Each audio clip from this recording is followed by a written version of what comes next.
Willkommen zurück zu einer weiteren Folge von Auf der Suche. Wir sind hier immer noch in der Nähe der alten innerdeutschen Grenze unterwegs. Und zwar starten wir heute in Marienborn. Hier ist gleich so ein Stein, der einer Quelle nach wohl ein Menhir gewesen sein soll. Ob dieser Stein, der an mancher Stelle als Menhir von Marienborn bezeichnet wird, tatsächlich ein Menhir gewesen ist, dürfte fraglich sein. Von seiner Form her könnte er eher zu einem Dolmen gehört haben. Es kann auch sein, dass dieser Stein erst zu späterer Zeit hierher gelangte und als Dorfstein für Versammlungen genutzt wurde. Wenn man sich den Stein mal anschaut, wie man das bestimmen will, dass das wirklich mal ein Menhir war, keine Ahnung. Vielleicht war da wirklich mal im Zuge einer Ausgrabung gefunden worden an irgendeiner Stelle und deshalb schließt man darauf, dass es ein Menhir ist. Ansonsten liegen solche Steine mehr oder weniger in jedem Dorf, teilweise größere. Also, wer weiß. Zumindest habe ich eine Quelle gefunden, die meint, das wäre wohl ein Menhir. Das ist noch die alte Orangerie. Sieht auch ganz nett aus. Im Waldstück nördlich von Marienborn, den südlichen Ausläufern des Lappwaldes, finden sich gleich mehrere interessante Orte. Die erste Station ist eine kleine Ansammlung von Grabhügeln, nur etwa 200 Meter nordnordwestlich vom Ortsrand. Ich bin jetzt hier in dem Waldstück, wo diese Grabhügel stehen sollen.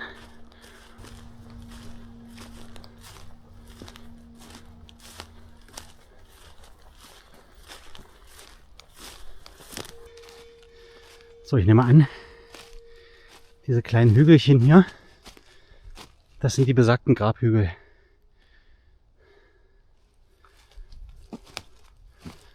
Also hier ist einer, dort ist einer, dahinter noch einer und da.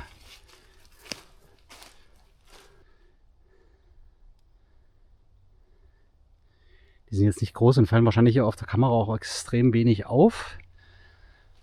Aber mit bloßem Auge sind sie gut zu erkennen. Der Großteil der Hügel ist recht flach, einer hat aber einen Durchmesser von über 25 Metern und eine Höhe von 1,80 Meter. Das darin befindliche Grab wurde unsachgemäß beräumt und es existieren weder Fundstücke noch gibt es Aufzeichnungen darüber. Hier oben wie so eine Mulde.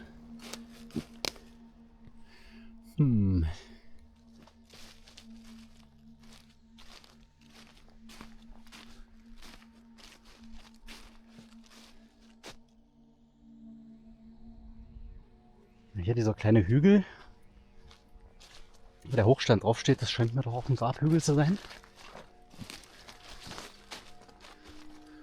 Ich bin mir jetzt gar nicht sicher. Ah ja, doch. Das ist dieser große, wo ich gerade oben drauf war, der oben so eine leichte Mulde hat.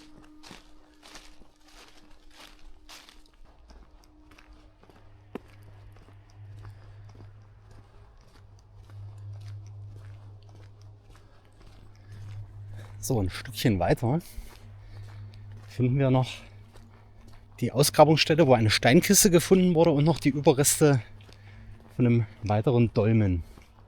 Das müsste dann hier sein.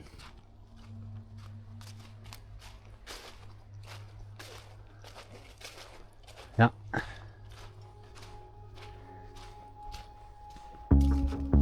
Steinkistengrab.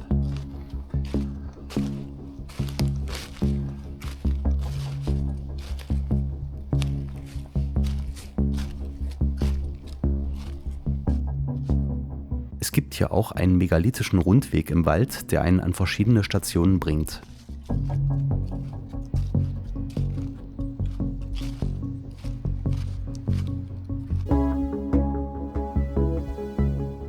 Vom Dolmen sind nur noch wenige Steine übrig. Auffällig ist auch wieder der Knollenquarzit, aus dem die Steine bestehen. Die 3 großen Steine werden als Decksteine angesehen, die Kammer ist wohl teilweise im Boden vertieft. Auf dem Schild wird ein rekonstruierter Plan gezeigt, wie diese Anlage aussah. Ob hier tatsächlich gegraben wurde, konnte ich nicht herausfinden.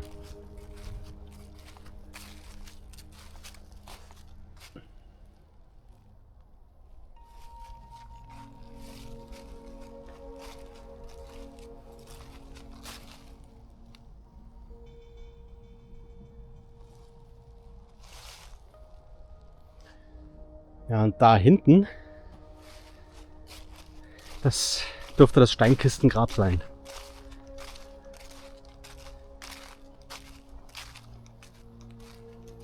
Yep.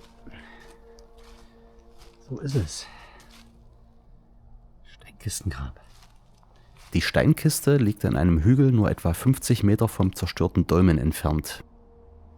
Im Jahr 1928 wurde dieser Hügel ausgegraben und im Jahr 2014/2015 wurden Nachgrabungen durchgeführt. Die Kammer besteht aus großen Sandsteinen und Trockenmauerwerk, der Boden ist gepflastert. Die Kammer war möglicherweise von Holzplanken oder Baumstämmen abgedeckt, Decksteine wurden zumindest nicht gefunden. Die Innenmaße der Kammer betragen 2,20 Meter mal 1,20 Meter und der Hügel wurde offenbar über einen langen Zeitraum genutzt. Die ältesten Teile sollen wohl auf ein Alter von 5000 bis 5500 Jahre datieren und werden der Trichterbecherkultur zugeordnet. Über 500 Jahre später wurde eine Nachbestattung durchgeführt und von Steinen und Erdreich zugedeckt, damit wuchs auch der Hügel. Und irgendwo weiter hier hinten, da gibt es noch so ein paar Hügel, das sind aber keine Grabhügel, sondern wohl Pinge, also da wurde mal Steinkohle abgebaut früher. Vor etwa 3000 Jahren wurden bronzezeitliche Urnenbestattungen im Hügel durchgeführt. In der Steinkiste wurde 1928 wohl eine 40 cm dicke Schicht an menschlichen Knochen unter einer Tonschicht gefunden. Andere Funde wurden dort offenbar nicht gemacht.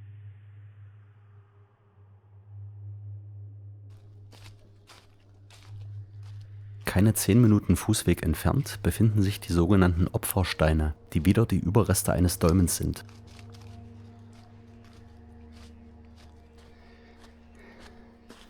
Übrigens sind wir hier auch gar nicht weit weg von Schöningen. Ihr erinnert euch, die Sperre von Schöningen. Und auch von Haldensleben ist es hier nicht so weit weg.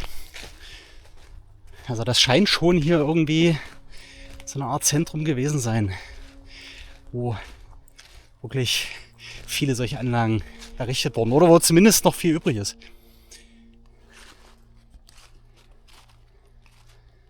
Und das sind diese Schälchen hier, die wahrscheinlich dem Dolmen seinen Namen gegeben haben.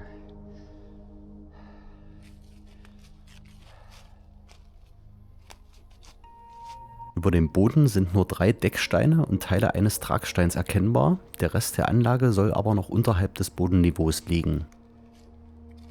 Die Vertiefung der Anlage im Boden ist für diese Region wohl eher ungewöhnlich.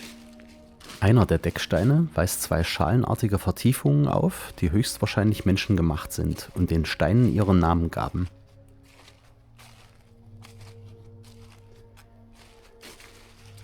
Jetzt auch wieder diese spannenden Buckel hier oben drauf. Und auch hier so Mini-Näpfchen.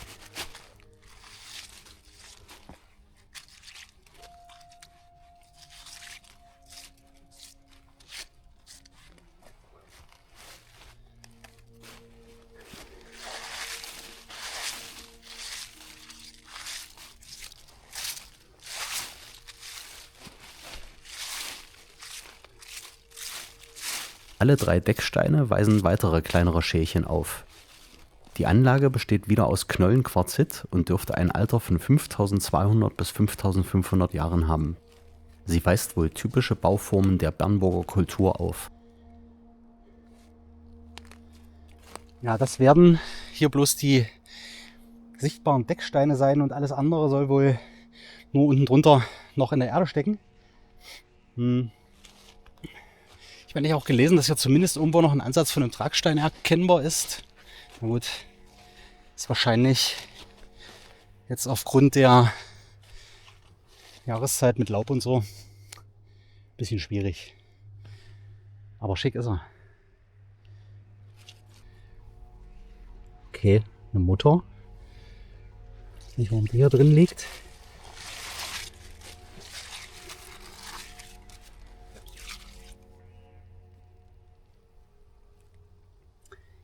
Hier ist auch noch so eine Mutter drin.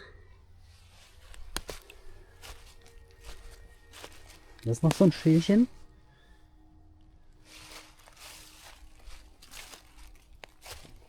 Auch hier liegen nochmal 2 Muttern. Was ist das? Messing? Kupfer wahrscheinlich nicht.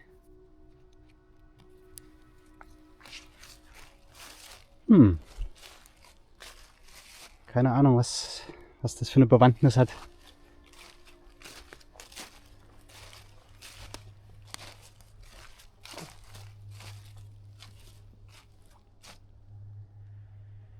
In der letzten Folge habe ich den Menhir von Eilsleben vorgestellt, der etwa 10 Kilometer entfernt von hier steht.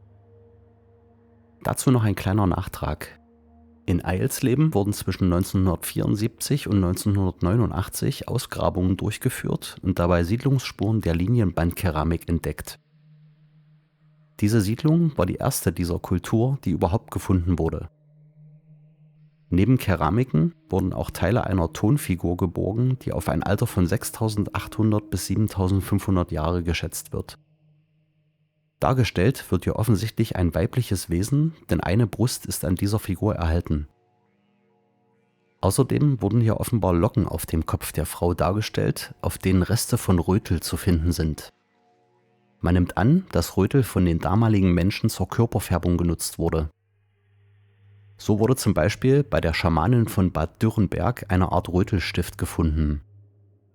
Und wie bei dieser Schamanin, die etwa 1800 Jahre vor den Bandkeramikern gelebt haben soll, wurde in den Siedlungsgruben ein Teil eines Rehbockschädels gefunden, der wahrscheinlich zu einer Maske gehörte. Zu der Frauenstatuette habe ich ein kurzes Video vom Landesmuseum Halle gefunden, das ich euch in der Videobeschreibung verlinke.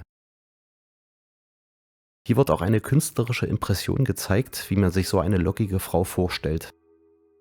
Obwohl ich die Illustrationen von Carol Schauer üblicherweise sehr beeindruckend finde, kann ich nicht verstehen, wieso diese Frau eindeutig afrikanische Züge trägt, wenn doch die Kultur der Linienbandkeramik aus dem vorderen Orient gekommen sein soll. Auch ein Video der Geweihmaske verlinke ich euch in der Videobeschreibung. Hier spricht der Museumsdirektor Harald Meller auch über die Schamanin von Bad Dürrenberg und erwähnt hier beiläufig, dass es sich ganz klar um eine Schamanin gehandelt hat, da körperliche Defekte diese Frau dazu befähigt haben sollen, Trancezustände zu erreichen. Ich habe durchaus größten Respekt vor den Verdiensten des Herrn Meller, aber diese Aussage, die Schamanismus mit etwas Krankhaften gleichsetzt, offenbart viel vom scheinbar sehr reduktionistischen Weltbild dieses Mannes. Es gibt zwar tatsächlich so etwas wie eine Schamanenkrankheit, die auftritt, wenn sich Personen, die dazu bestimmt sind, Schamanen zu werden, dagegen wehren. Sobald aber diese ihrer Bestimmung folgen, verschwindet die Krankheit. Etwas ganz Ähnliches berichtet übrigens die berühmte Mystikerin Hildegard von Bingen, die erkrankte, bis sie dem inneren Ruf folgte und ihre Erfahrungen niederschrieb.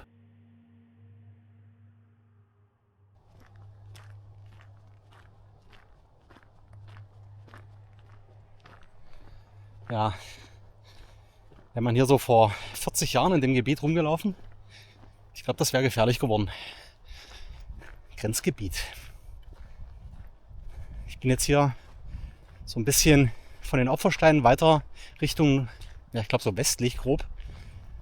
Dort gibt es noch den Teufelsgrund. Da soll auch mal ein Großsteingrab gestanden haben. Ist allerdings nicht mehr vorhanden, soweit ich weiß. Das werden wir gleich sehen. Ja, der Teufelsgrund.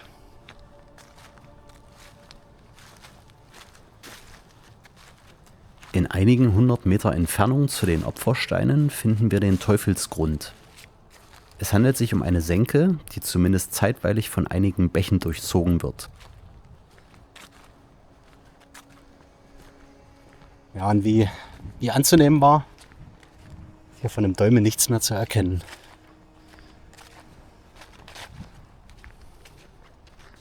Schauen, was das Schild sagt. Bis zum Ende des 19. Jahrhunderts stand hier ein Dolmen, dessen Steine dann aber zum Brückenbau verwendet wurden, die hier über die Bäche gebaut wurden.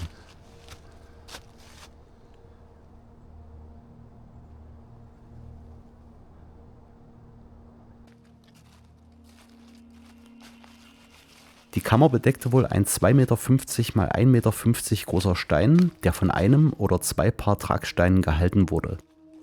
Die Anlage soll auch von etlichen Steinen umfasst gewesen sein. Hier sind weder Brückenreste zu sehen, noch Steine.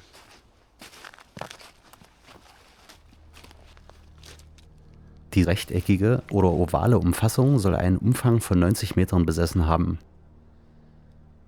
Heutzutage sollen wohl noch Vertiefungen zu erkennen sein, wo die Steine standen. Aufgrund der Tatsache, dass bei meinem Besuch alles mit Blättern bedeckt war, konnte ich diese aber nicht ausmachen. Ich habe mir allerdings auch die falsche Seite intensiver angeschaut, denn das Schild, auf der eine kleine Karte zu sehen ist, wurde offensichtlich an der falschen Stelle platziert.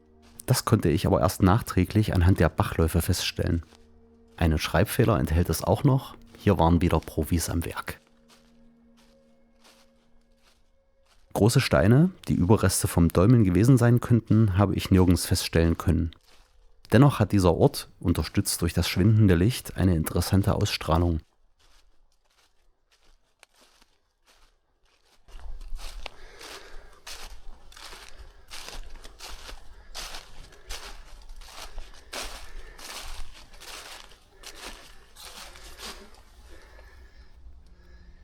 Ein Gang für den Teufelsgrundbach.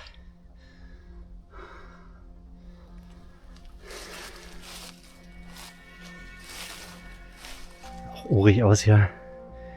Der Baum hier drumherum wächst. Ja. Na dann, weiter geht's. Auf dem Weg zurück zum Auto hier noch am Sühnekreuz vorbeigekommen.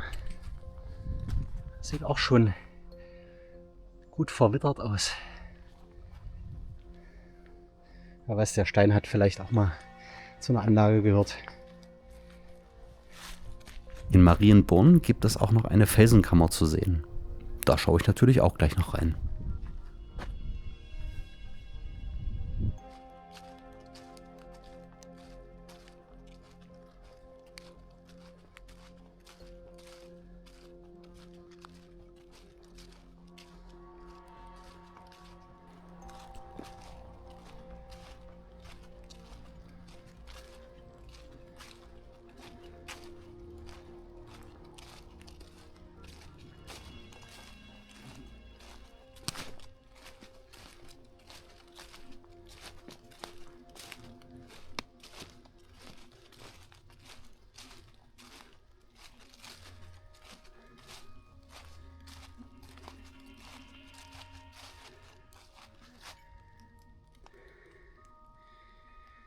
Die Höhle vom Räuberhauptmann Rose.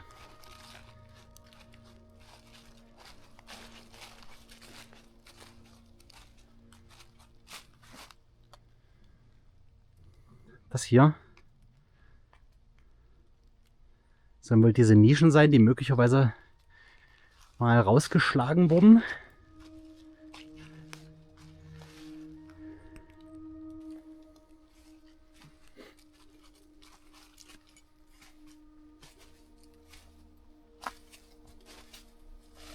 Die Höhle verdankt ihren Namen einem Räuberhauptmann namens Rose, der hier des Öfteren genächtigt haben soll.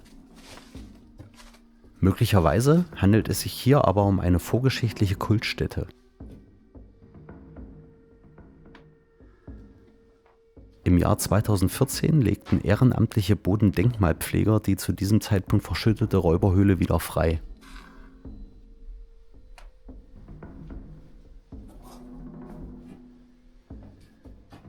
Schöne Höhle.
Marienborn soll der älteste Wallfahrtsort Deutschlands sein. Mhm.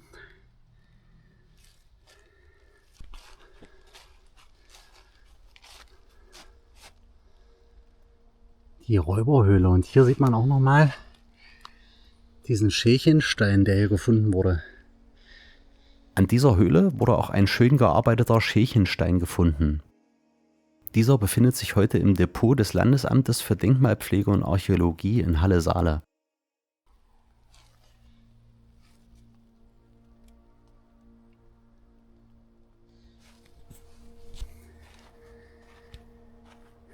Ja, also das hier soll wohl schon in vorgeschichtlicher Zeit irgendein Kultort gewesen sein. Kann ich mir gut vorstellen. Hat was. Weiter geht's zu den Lübbensteinen nach Helmstedt. Wir sind da. Die Lübbensteine bei Helmstedt.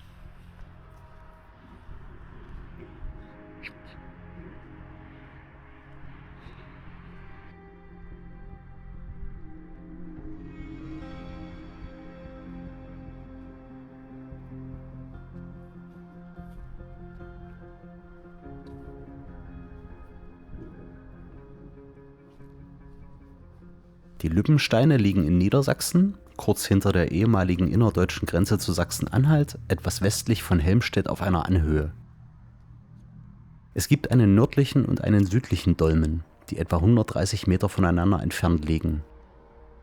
Sie werden auf ein Alter von 5500 Jahre geschätzt und sollen wohl noch an ihrem Originalstandort stehen.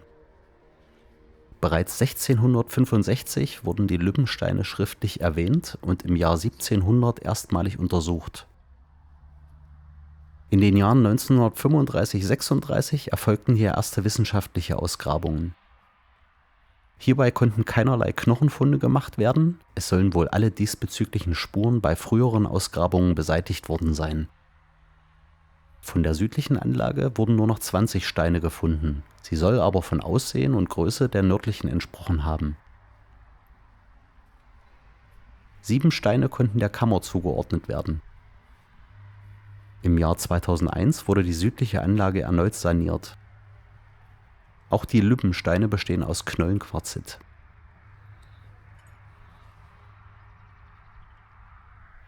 Ist das natürlich entstanden?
Überall hier so kleine Schälchen.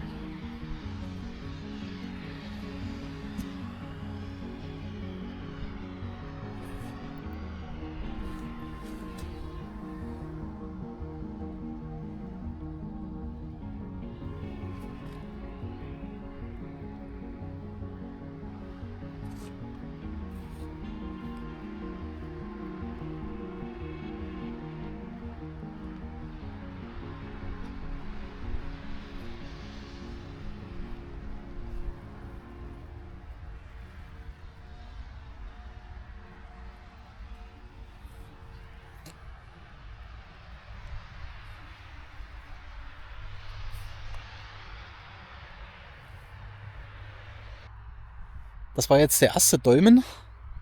Da wurden aber wahrscheinlich nicht mehr genug Steine gefunden, um den komplett zu rekonstruieren. Und hier so ein paar hundert Meter weiter steht der nächste und der ist wohl relativ komplett. Und es soll wohl auch mal noch einen dritten gegeben haben, laut irgendwelchen alten Unterlagen, glaube ich.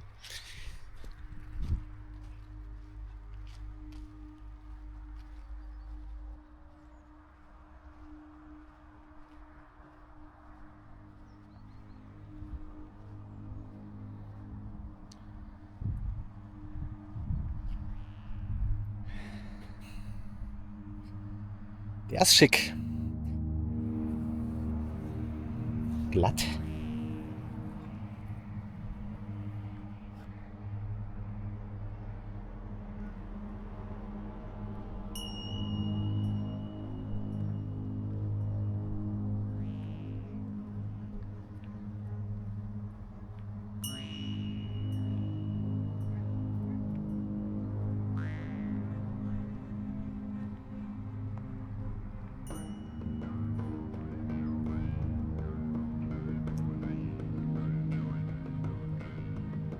Die nördliche Anlage bestand wohl ursprünglich aus 45 Steinen, wovon heute noch 40 erhalten sind, wodurch sie sich gut rekonstruieren ließ. Sie ist 7 Meter lang und 1,80 Meter breit, besteht aus 12 Tragsteinen und 5 Decksteinen. Die übrigen Steine gehören zu einer rechteckigen Randumfassung.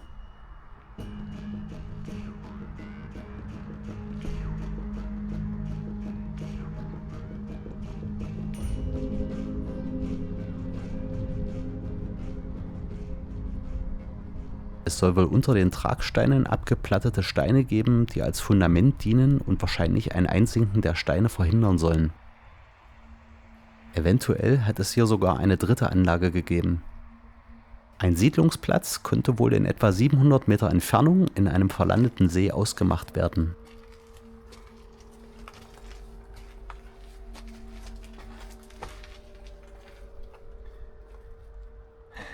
Ja, wie man hier sieht, auch teilweise schon ausgebessert.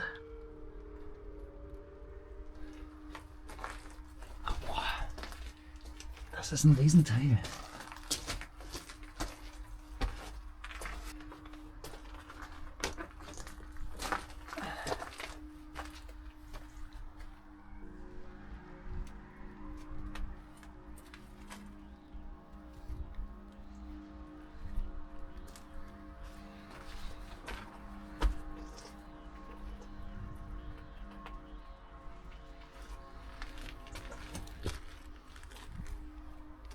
Also ich würde ja fast meinen, das ist eines der am besten erhaltensten,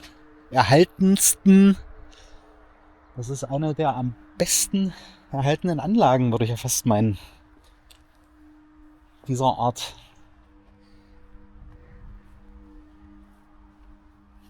Hier wirkt das fast schon wie eine Verzierung. Verrückt.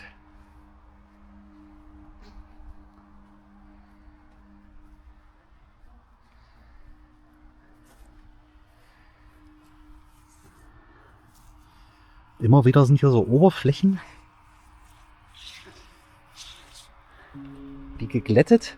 Ich weiß nicht, ob das daran liegt, dass hier teilweise sich einfach Leute hingesetzt haben und es mit der Zeit da so ein bisschen glatt wurde dadurch.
das war's erstmal mit unseren Grenzerfahrungen und der heutigen Folge. Gebt einen Daumen nach oben, wenn euch das Video gefallen hat. Abonniert den Kanal, wenn ihr in Zukunft mehr davon sehen wollt. Und wir sehen uns beim nächsten Mal. Ich freue mich drauf. Bis dahin, macht's gut.